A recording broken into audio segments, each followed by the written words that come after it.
Hello everyone, इस video में हम करेंगे केवीएस एनवीएस के लिए टीचिंग एप्टीट्यूड के क्वेश्चंस को। टीचिंग एप्टीट्यूड के क्वेश्चंस जो हैं केवीएस में, चाहे वो पीआरटी है, चाहे वो पीआरटी हो,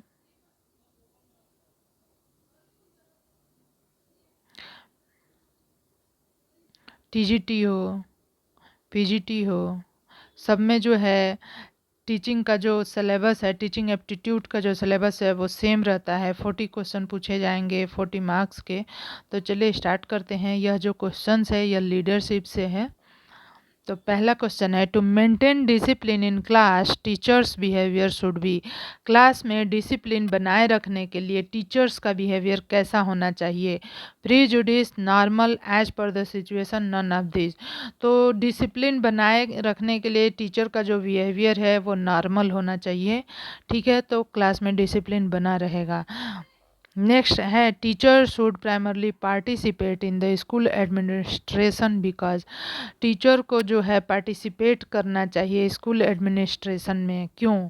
only they know as to how the school function. Teachers को एडमिनिस्ट्रेशन में इसलिए पार्टिसिपेट करना चाहिए क्योंकि वो जानते हैं कि स्कूल फंक्शन कैसे करता है। They can work efficiently if they are made participant in the administrative policies. They have direct relation with the student. They are in between the student and the administration.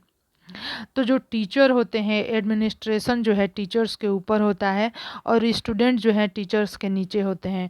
तो ये बीच की link होते हैं, इसलिए इन्हें जो है पार्टिसिपेट करना चाहिए स्कूल एडमिनिस्ट्रेशन में। इसलिए यहाँ पे डी सही हो गया। सी जो कह रहा है, दे have direct relation with student, तो ये तो ठीक है, टीचर स्टूडेंट का रिलेशन है। They can work efficiently if they are made participant in administrative policies. तो एडमिनिस्ट्रेशन के लिए अलग लोग होते हैं जो कि कार्य करते हैं, लेकिन उसमें जो टीचर कर सकता है या जो करना चाहिए उसके लिए उसे पार्टिसिपेट करना चाहिए। तो यहाँ पे डी जो है सही है। नेक्स्ट क्वेश्चन है,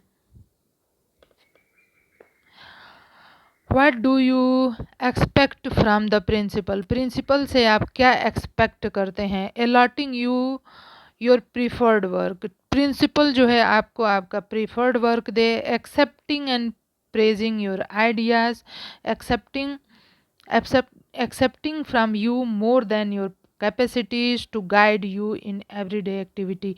अगर प्रिंसिपल आपसे ज़्यादा एक्सपेक्ट करे, जितनी आपकी कैपेसिटी से ज़्यादा है, तो आप कुछ नहीं कर सकते। इसलिए to guide you in everyday activity सही है, क्योंकि प्रिंसिपल का कार्य भी यही होता है, गाइड करना। If a principal find a teacher always backbiting he should. अगर कोई टीचर जो है हमेशा एक दूसरे की शिकायत करते रहते हैं, ऐसे में क्या करना चाहिए? इनकरेज करना चाहिए कि यहाँ आप लोग बैक बाइटिंग करो। डिस्करेज करना चाहिए, be in different punish him. तो डिस्करेज करना चाहिए, ये कहना चाहिए प्रिंसिपल को कि एक टीचर जो दूसरे टीचर के बारे में बुराई कर रहा है, ऐसा नहीं करना चाहिए उसे।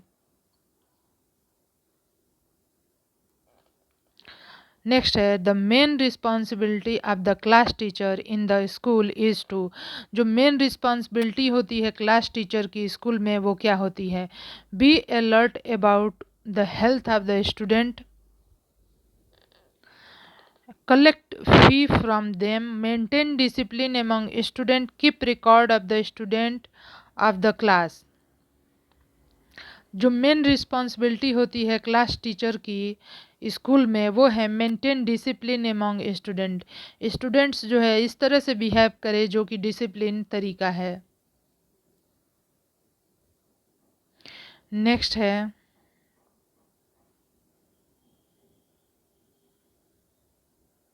To maintain discipline in school principal should. School में डिसिप्लिन को बनाए रखने के लिए प्रिंसिपल को क्या करना चाहिए? Give more mark to misbehaviours student. अगर मिसबिहेवियर्स स्टूडेंट को ज़्यादा मार्क्स देंगे तो और ज़्यादा मिसबिहेव करेगा, इसलिए तो ये बिल्कुल गलत है। Exempt exempt fee of misbehave student. आप जो बच्चे इनडिसिप्लिन करेंगे, मिसबिहेव करेंगे, आप उनसे फीस लेंगे, ऐसा नहीं, behave equally with all the student, सबसे इक्वली बिहेव करेंगे, लेकिन जो मिसबिहेविंग है उन्हें हम समझाएंगे भी। नेक्स्ट है leadership quality, it is necessary to have social maturity. Leadership quality के लिए क्या होना चाहिए? सोशल मैच्योरिटी होना चाहिए, फिजिकल कॉन्स्टिट्यूशन होने चाहिए, इसके लिए अलग से हाई इंटेलेक्चुअल क्वालिफिकेशन चाहिए, एक्सेस ऑफ फाइनेंस चाहिए। तो यहाँ पे जो है सोशल मैच्योरिटी चाहिए, लीडरशिप के लिए सोशल मैच्योरिटी ज़रूरी है।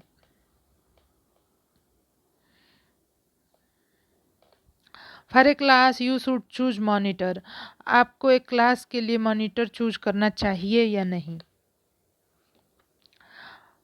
On student intellect and discipline quality, करना चाहिए, मतलब यहाँ पे है कि जो क्लास में मॉनिटर चूज किए जाते हैं वो किस क्वालिटी के बेसिस पे किए जाने चाहिए। स्टूडेंट के इंटेलेक्ट पे और उसके डिसिप्लिन पे, टीचर्स पर्सनल चॉइस पे, या स्टूडेंट की चॉइस पे as per the age of student. तो on the student intellect and discipline quality, जो स्टूडेंट का इंटेलेक्ट और डिसिप्लिन क्वालिटी अच्छी होगी उसे ही हम मॉनिटर चूज करेंगे।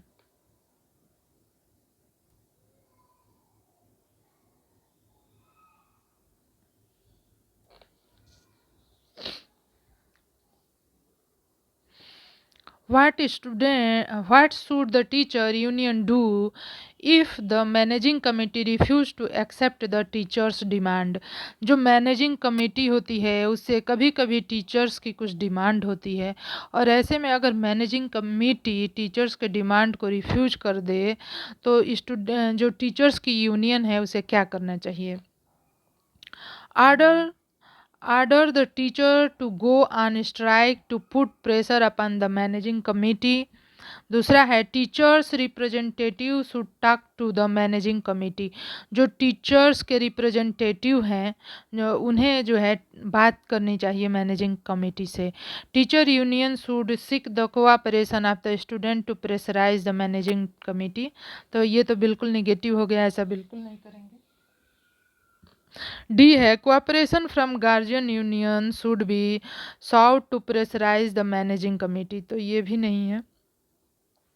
टीचर के जो रिप्रेजेंटेटिव हैं, ठीक है, टीचर यूनियन के जो रिप्रेजेंटेटिव है उन्हें बात करनी चाहिए मैनेजिंग कमेटी से, यही सबसे अच्छा आंसर है। नेक्स्ट है you find some student in your class who drink alcohol, as a teacher you will.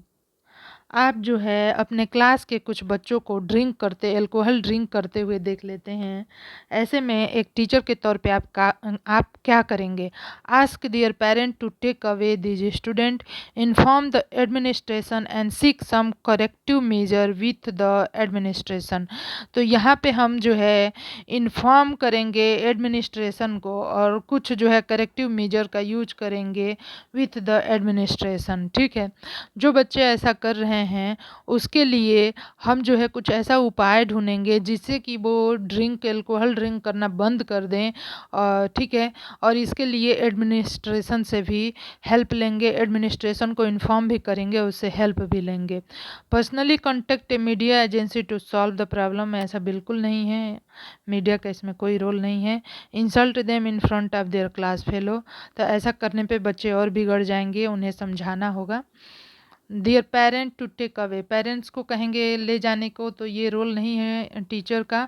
Teacher का रोल है कि अगर कोई बैड हैबिट है तो उसे कैसे स्टूडेंट से दूर किया जाए और कैसे उसे समझा के सही किया जाए, तो इसलिए यहाँ पे इन्फॉर्म करेंगे एडमिनिस्ट्रेशन को और कुछ करेक्टिव मेजर यूज करेंगे। नेक्स्ट क्वेश्चन है 11, teacher should not leave the management of the class in the hand of student.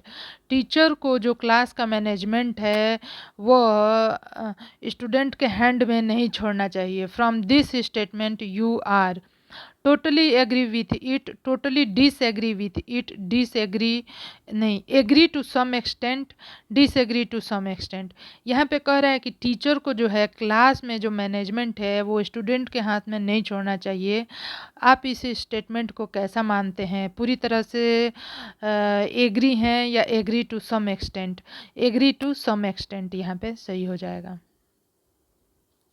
Next है district education officer has an important responsibility to, जो डिस्ट्रिक्ट एजुकेशन ऑफिसर है उनकी कुछ responsibility होती है to guide school education system.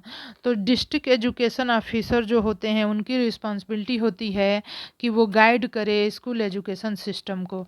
Transfer of teacher, find fault in the working of school, none of the above. तो ये दोनों गलत है, ये वाला सही है। नेक्स्ट है who should have the right to take decision in the school, किसके पास जो है इसकी राइट होती है, अधिकार होता है कि वो स्कूल के किसी भी चीज़ के लिए डिसीजन ले सके। प्रिंसिपल के पास होता है, टीचर या स्टूडेंट के पास, किसके पास ये अधिकार होता है कि किसी भी डिसीजन को वो ले सके? तो ये अधिकार केवल जो है केवल प्रिंसिपल के पास होता है।